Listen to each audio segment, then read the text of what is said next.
Hey, it's Juan and Jonathan again for pedalsandeffects.com, and we are going to talk about Curtis Novak's Bi-Sonic pickups. Bi-Sonics. And so I had these pickups put on an old jazz bass configuration. This is actually an Epiphone that Gibson made for me in the early 90s out of the USA shop. And if you spin it around, J001. There was a bass that they were going to make for me. It was going to be my model bass, and then it didn't happen, and I went back to Fender. But this is the thing that I loved about it, was the upside down headstock. So you get this weird tension on the E string, super long here. Usually it's like boom and it ends. So it's like definitely different tension across this whole string. Gives it a different tone. But anyway, not here to talk about this bass. This is the bridge that they put on when they made me the bass. You can see it's from the, so it's early 90s, so that paint job's severely cracking. And I did tour with it a little, and it's sort of smashed up a little. But anyway, so the way this is configured is volume, and then tone knob, and then three-way pickup selector. So this is the front pickup, both pickups, and then just bridge pickup. So and this started life as like a jazz bass. Yeah, it was a jazz bass, right? Okay. It didn't sound that great as a jazz bass, so it definitely sounds better this way. And you can even see a little bit of the weird routing left from the J pickup, right there. But whatever. If you're gonna buy these pickups and throw them in a jazz bass, guess what? You're gonna run into that as well. You could always throw a pick guard on there or get custom pick guard made. I don't care about that stuff, but whatever. Right. So I think what we could do is talk about how you and I even know about these basses, because where I saw them first is I went to, these pickups, but I saw a bass at the Boogie Store in Hollywood Boulevard. I was like probably coming up to like 10 years ago. There was a bass on the wall, and it had, at the time, this guy Fred Harmon was making these pickups called Fred Dark. Hammond. What? Fred Hammond. Fred Hammond, I'm sorry, Fred Hammond. Harmon is who owns Digitech and DoD. Right. So that's where I'm getting this confused. But, so Fred made these pickups, and he called them Dark Stars. And they were in a Lakeland jazz bass in the same configuration where they would go in as a jazz pickup. Not up front where other basses have been known to have it. Right. So that bass was unbelievable, and I've never heard another Dark Star bass in the jazz configuration sound as good as that. They wouldn't sell me it because some dude who played with Michael Jackson on the Victory Tour bought it.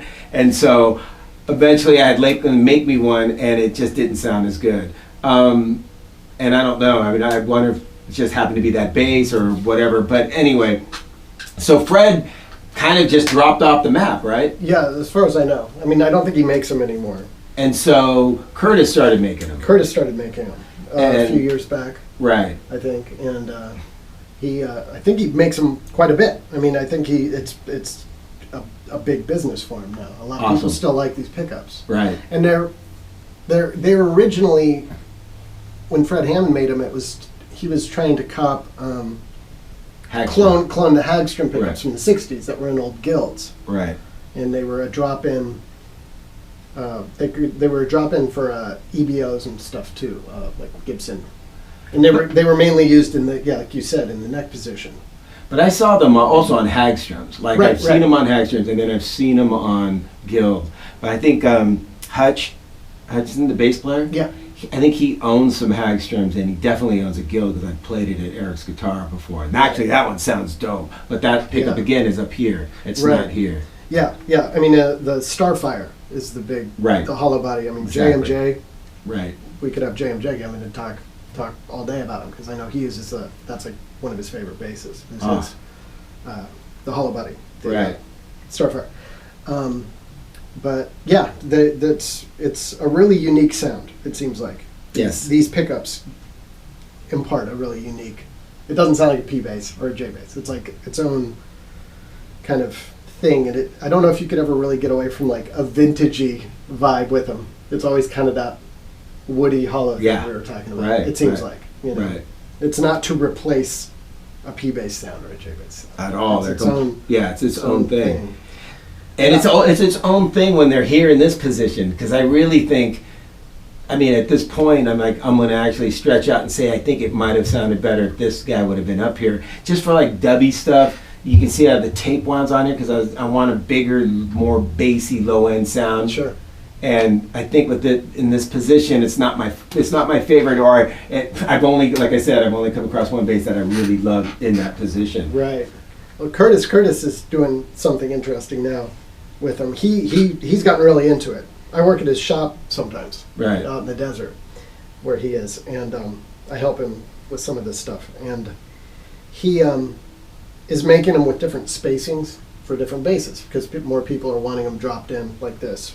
And this one, you'll notice, the pole, the spacing isn't quite right for this. Right. This because this bridge. pole's too far to the right or down that way. So I think we're gonna see if he can mess with this. Right. Take it out to him. But he's really getting into this, and he's doing different things. I don't know how much he wants me to talk about this because I don't know how many of these orders he wants, but he's doing cool stuff. Like when I was there the other day, he was working on one for Jimmy Vivino from Connon's band.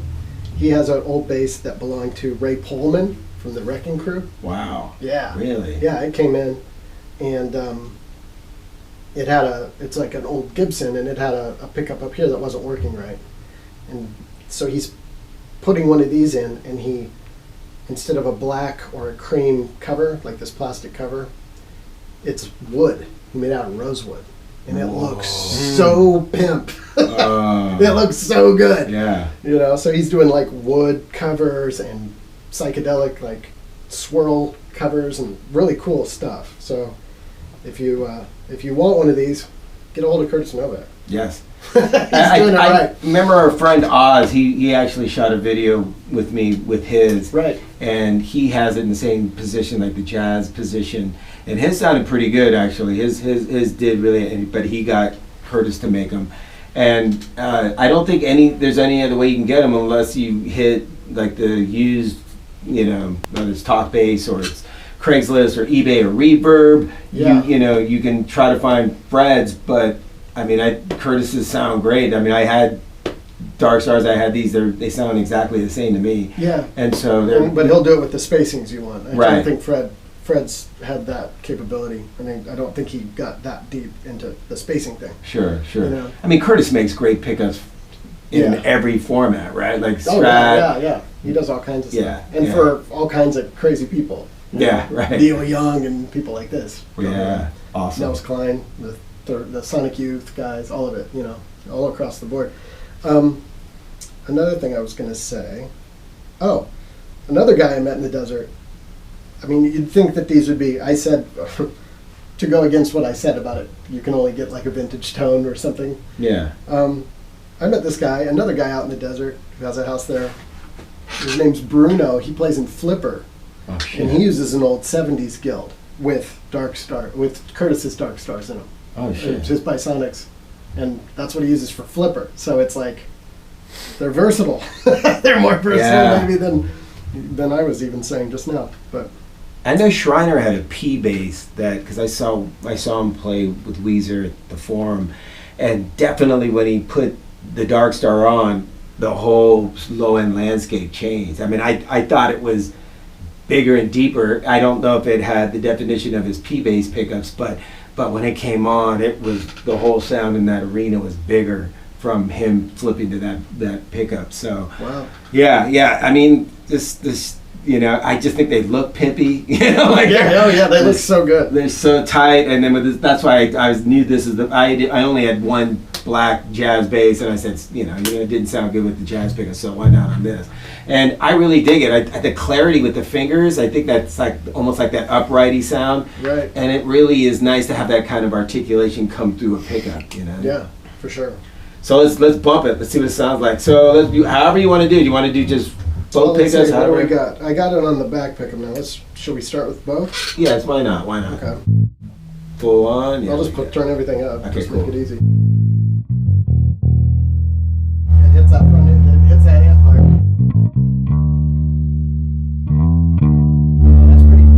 That's pretty defined sound for tape or for these. Yeah. Yeah. It's so nice because it's so even across the spectrum. You know what I mean? Like even here, that's a pretty dense.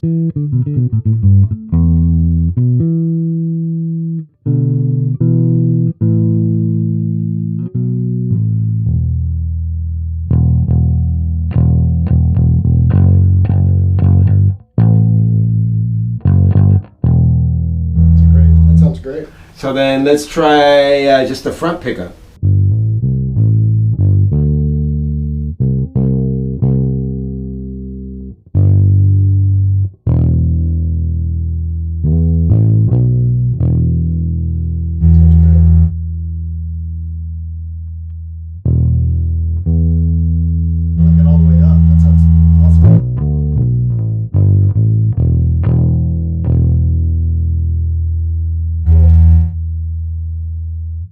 Let's try that.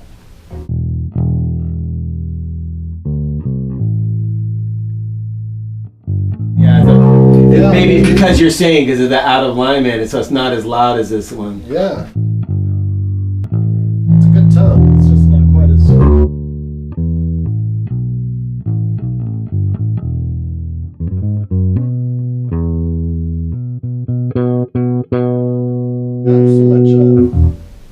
It's way more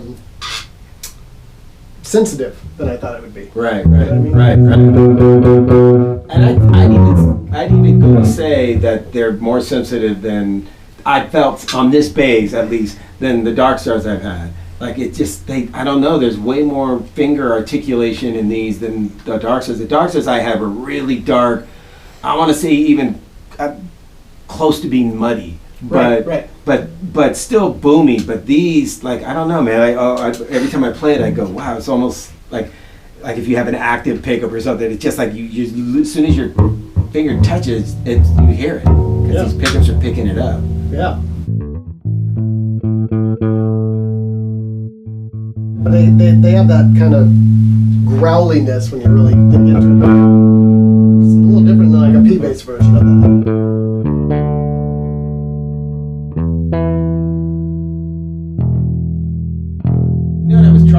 I was trying to do what I do in jazz basses, where I have both pickups on the jazz, and then I roll the tone all the way off, and then you put them, like, you kind of phase cancel. So you turn this one down a little, and then this one more. Oh, and it gives that real thick thing. Yeah. Were you able to get it with this? A little.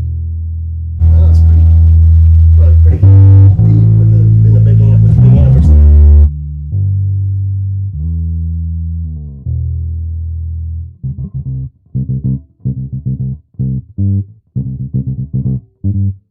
Yes. Yeah, that's pretty good. That sounds like your sound. It does. Yes. Yeah, that sounds great. I like that setting. I'm almost even I've never done this, but I mean, and I'm not an active dude, but now, like, since I've been playing this Tim LaFay's miniature 5-string, whatever that company's called, Callow Hill. That preamp on there is so boomy, and I'm thinking, like, man, if I could find one that just bumps low end, just to make this thing just super hyped up low. So, like, so it's all almost, synthy, but not synthetic, more of like an 808 synthesizer sound as opposed to a keyboard low end sound or something that's super attacky at the front end, but just bumps note. Well, you should get a big DoD bifet built into your bass. I haven't even plugged that one into the bifet, so no, I haven't even done that yet. But yeah, something like that, or something that even adds more low end though. I want to really. I mean, you can get it from the amp, but I want it to be just all, so it just sounds like a synth, and you can throw a delay on it, and it just be massive sounding. Yeah. Well, that's a good start for sure. These pickups seem like a great start. Yeah. These strings. I feel like the amp can't even quite handle the full depth of it. You know what I mean? Certain notes, it's like.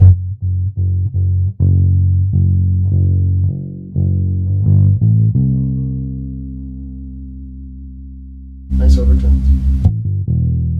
It's cool. There you guys go get some nice overtoned Curtis Novak pickups, and then Bi-Sonic. Bi-Sonic, and have Jonathan sign them underneath. Yeah, there you go.